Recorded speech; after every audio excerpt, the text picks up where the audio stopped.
So what you here for? Don't pretend you don't think you deserve more. Bet you're so bored. All this years just waiting for the young.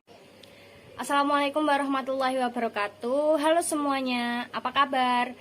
Semoga kita semua diberikan kesehatan selalu.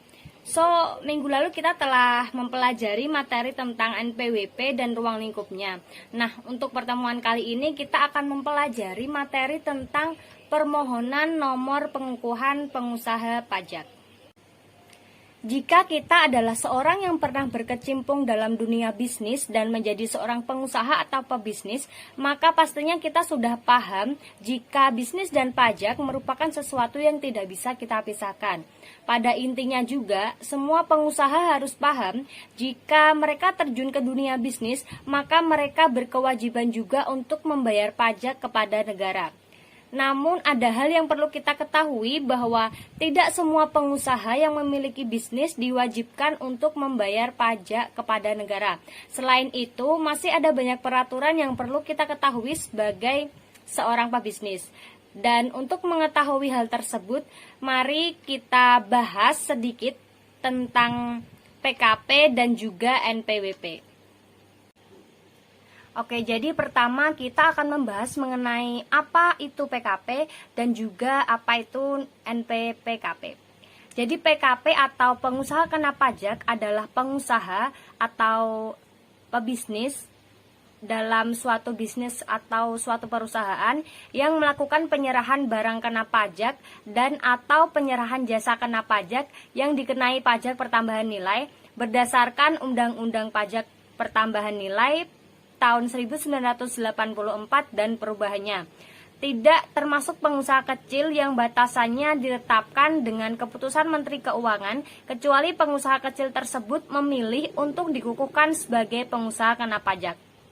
Sedangkan nomor pengukuhan PKP atau NPPKP merupakan nomor identitas pengusaha kena pajak yang disematkan saat pengusaha dikukuhkan sebagai PKP lewat surat pengukuhan PKP. Jika pengusaha sudah mendapat nomor pengukuhan PKP atau NPPKP, berarti PKP tersebut dinyatakan sudah resmi menjadi PKP dan dengan demikian beliau atau mereka terikat kewajiban-kewajiban perpajakan yang diperuntukkan bagi PKP. Nah, nomor pengukuhan PKP sendiri berbeda dengan NPWP. Meski keduanya berfungsi sebagai identitas perpajakan, perbedaannya adalah NPWP merupakan identitas wajib pajak, baik pribadi maupun badan yang merupakan identitas atau bukti kepesertaan dalam melakukan hak dan kewajiban perpajakan. Sedangkan NPPKP sendiri lebih menitik beratkan pada identitas wajib pajak perorangan atau badan yang terikat pada kewajiban perpajakan untuk pengusaha kena pajak itu sendiri. Nah, selanjutnya adalah fungsi-fungsi permohonan PKP. Jadi NPPKP sendiri memiliki fungsi sebagai identitas PKP yang bersangkutan selain NPWP tentunya. Yang kedua sebagai penanda bagi PKP yang memiliki kewajiban untuk melaksanakan hak dan kewajiban tersebut di bidang pajak pertambahan nilai atau PPN dan juga pajak penjualan atas barang mewah atau PPNBM. Dan yang ketiga sebagai pengawasan administrasi perpajakan. Nah, nomor pengukuhan PKP atau NPPKP sendiri tertera dalam surat pengukuhan PKP bersama dengan identitas wajib pajak lainnya, seperti nama, NPWP, klarifikasi lapangan usaha, status hingga kewajiban pajak. Dan yang selanjutnya adalah kewajiban yang melekat pada NPPKP. Jika pengusaha telah mendapatkan NPPKP yang disertai juga dengan surat pengukuhan PKP, maka kepada pengusaha tersebut terikat kewajiban-kewajiban sebagai PKP, yaitu yang pertama, memungut pajak terutang, yang kedua menyetorkan PPN yang masih harus dibayar dalam hal pajak keluaran lebih besar daripada pajak masukan yang dapat dikreditkan serta menyetorkan PPNBM yang terutang. Yang ketiga ada melaporkan pemungutan penyetoran dan perhitungan pajaknya paling lambat akhir bulan berikutnya. Nah, jadi untuk mendapatkan nomor pengukuhan PKP atau NPPKP sendiri, pengusaha baik pribadi maupun badan harus memenuhi kriteria PKP. Kriteria PKP tersebut apa sih? Yaitu yang pertama memiliki omset atau peredaran bruto usaha 1 tahun sebesar 4,8 miliar rupiah.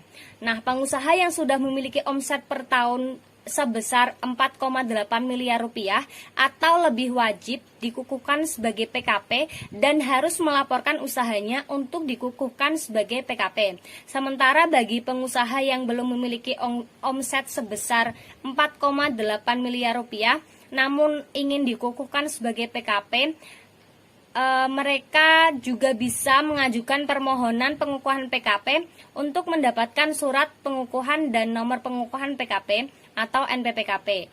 Yang kedua adalah melewati proses survei yang dilakukan KPP atau KP2KP tempat pendaftaran. Yang kriteria ketiga yaitu melengkapi dokumen dan syarat pengajuan PKP atau pengukuhan PKP.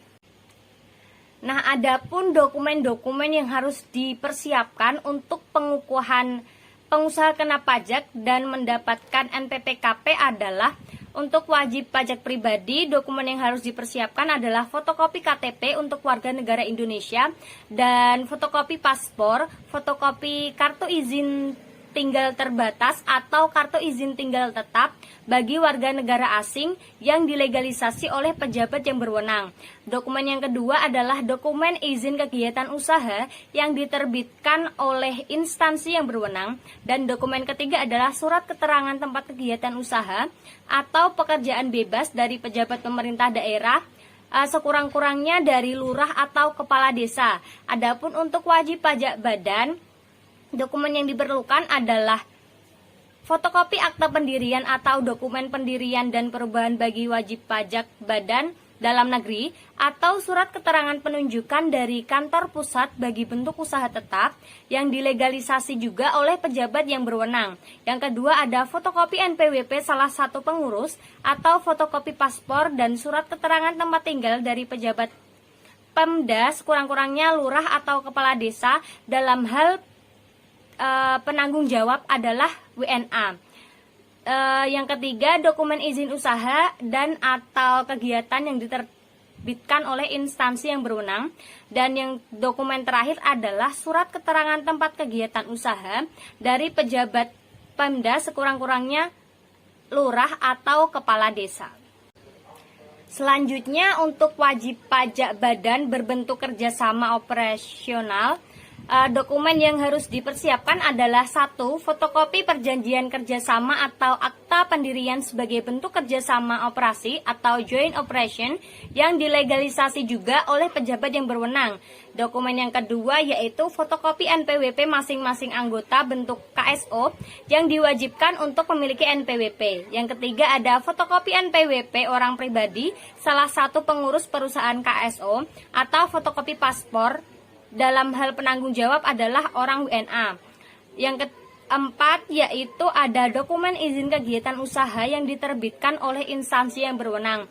Dan yang terakhir adalah surat keterangan tempat kegiatan usaha dari pejabat Pemda sekurang-kurangnya yaitu lurah atau kepala desa bagi wajib pajak badan dalam negeri maupun badan asing.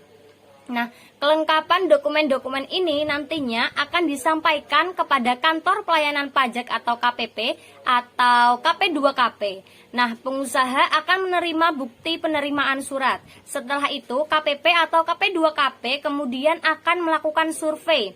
Setelah dokumen diterima dalam survei dilakukan, maka KPP atau KP2KP harus memberikan keputusan dalam jangka waktu 5 hari kerja setelah bukti penerimaan surat diterbitkan. Dan jika keputusan dari KPP atau KP2KP adalah menerima permohonan pengusaha untuk menjadi PKP, maka KPP atau KP2KP akan memberikan surat pengukuhan PKP disertai dengan nomor pengukuhan pengusaha kena pajak atau NPPKP. Jadi itu yang dapat Ibu sampaikan mengenai materi pertemuan kali ini yaitu PKP dan NPPKP. Nah, nanti jika ada yang ingin ditanyakan, barangkali kalian kurang memahami tentang materi ini, kalian bisa menghubungi ibu lewat chat. Nanti ibu tunggu ya, barangkali ada yang tanya. Jadi ibu akhiri sampai di sini. Terima kasih atas perhatiannya dan ibu mohon maaf jika ada kesalahan. Wassalamualaikum warahmatullahi wabarakatuh. Tetap semangat belajarnya, tetap jaga kesehatan. Jangan lupa, pokoknya tetap jaga kesehatan dan selalu semangat.